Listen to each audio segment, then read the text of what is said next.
इनके शरीर में रजोगुण आया है। रजोगुण और रजोगुण आने का कारण है, एक तो अभी कलिकाल से जो बात करी, कलिकाल का दर्शन किया, उसने अपना प्रभाव छोड़ दिया परीक्षित पर, क्योंकि जैसा करोगे संग वैसे चढ़ जाएगा रंग। और दूसरा जो है जरासंध का मुकुट धारण कल रखा है, आज इन्होंने अलमारी में रखा था, अच्छा लगा इनको, इन्होंने वो मुकुट धारण किया और इच्छा हो गई इनकी कि आज मैं जंगल जाऊंगा और शिकार करूंगा। घोड़े पर बैठे चल पड़े। अब घनघोर जंगल में चले गए। इनके साथ में इनके सैनिक भी थे, लेकिन धीरे धीरे जो है ये घनघोर जंगल में जाते रहे और जाते जाते सैनिकों से बिछड़ गए। सैनिक कहीं और चले गए, ये कहीं और घनघोर जंगल में। अब इनको वहां जाकर भूख भी लग गई और प्यास भी लग गई राजा को। अब ढूंढ रहे कहीं जलाशय मिले, कहीं जल पिए, कहीं दिखाई नहीं दिया, लेकिन एक कुटिया दिखाई दी किसी मुनि की, किसी ऋषि की। तो समीक ऋषि के आश्रम में चले गए और वहां पर याचना करने लगे, यानी इच्छा जाहिर कर रहे हैं कि ऋषि हमारा आदर करे, ऋषि हमको जलपान के लिए पूछे, भोजन के लिए पूछे।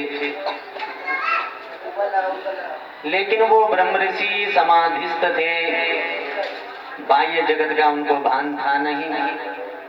वो तो ब्रह्मानंद में रमण कर रहे थे और मानो भगवान से उनकी बात हो रही थी। देगे का उनको भान नहीं था, बाह्य जगत में क्या हो रहा है इस बात का पता उनको नहीं था। राजा को क्रोध आया, राजा को लगा ये मेरा सम्मान नहीं कर रहा है, जानबूझ के ढोंग कर रहा है, आंख मूंदे बैठा है झूठ मूठ का। लेकिन महात्मा जी झूठ मूठ के आंख बंद करके नहीं बैठे थे, वो तो असली में ही समाधि में गए थे।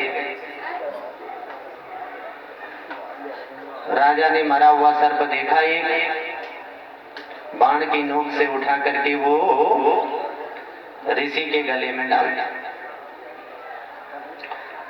राजा जो है अपने नगर को लौट गए। कुछ ऋषि बालक वहां पर खेल रहे थे, उन्होंने ये दृश्य देखा और वो गए कौशिकी नदी के किनारे। वहां पर ये समीक ऋषि का पुत्र श्रृंगी खेल रहा था। ऋषि बालकों ने श्रृंगी को कहा तुम तो यहाँ खेल रहे हो, लेकिन वहां पर तुम्हारे पिताजी के गले में किसी ने मरा हुआ सर्प डाल दिया है। उसी समय श्रृंगी को बड़ा क्रोध आया, बड़ा तेजस्वी वो ऋषि था। पिताजी इतने बड़े ब्रह्म ऋषि, तो वैसे ही वो भी थे। तुरंत कौशिकी नदी का जल हाथ में लिया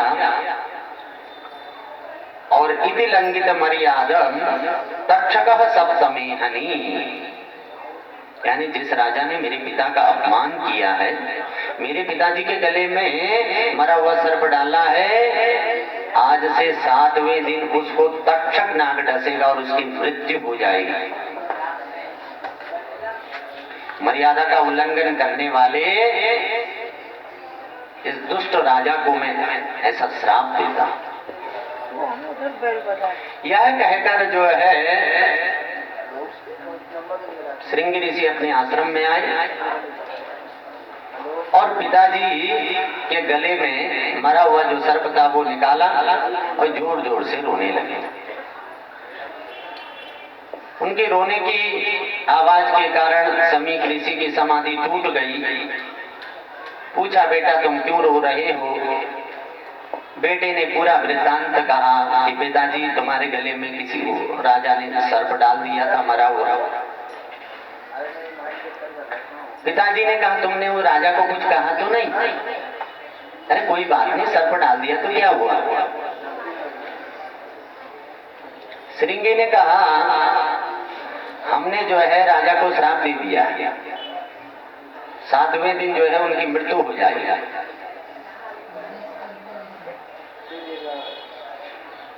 समीक ऋषि बड़े दुखी हो गए। अरे बेटा तूने ये कितना बड़ा अपराध कर दिया, इतने बड़े धर्मात्मा राजा को तुमने श्राप दे दिया, बताओ।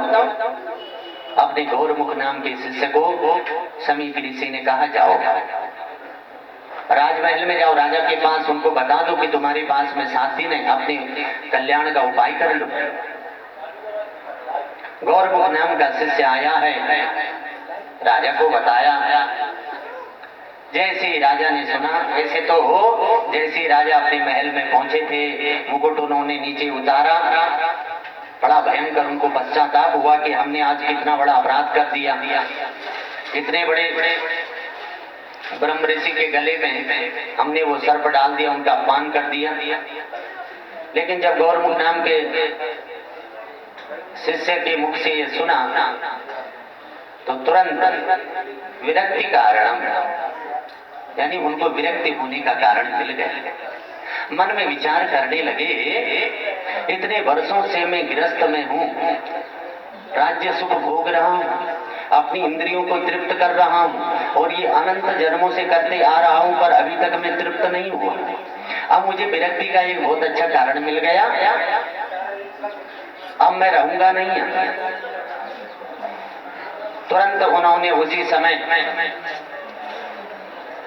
अपने पुत्रों को, जन्मेजय आदि पुत्रों को राज्य का भार सौंप कर सारे राज्य से कपड़े उतार कर दंड कमंडल धारण किया, अन्न जल का परित्याग करके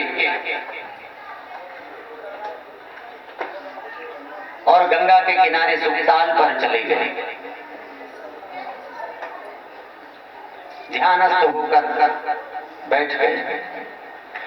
उसी समय वो बड़ा आश्चर्य देखते हैं कि बड़े बड़े ब्रह्म ऋषि वहां पर आ गए। अत्रि, वशिष्ठ, भृगु, अंगिरा, व्यास, नारद, बड़े बड़े ऋषि लोग को पावन करते हुए अपने अपने शिष्यों के सहित राजा के कल्याण हेतु वहां आ पहुंचे। उनका दर्शन करके हृदय गदगद हो गया परीक्षित जी महाराज। वो कह रहे हैं कि अहो वयं धन्यतमां निपाणां महत्तमानुग्रहणीयशीला राज्ञां कुलब्राह्मणपाद शौचात् दूराद् विसृष्टं वद गर्यधर्म। अहो मैं समस्त राजाओं में सर्वश्रेष्ठ हूँ, धन्य हूँ मैं, क्योंकि किसी भी राजा को आज तक इतने ब्रह्म ऋषियों का एक साथ दर्शन नहीं हुआ होगा।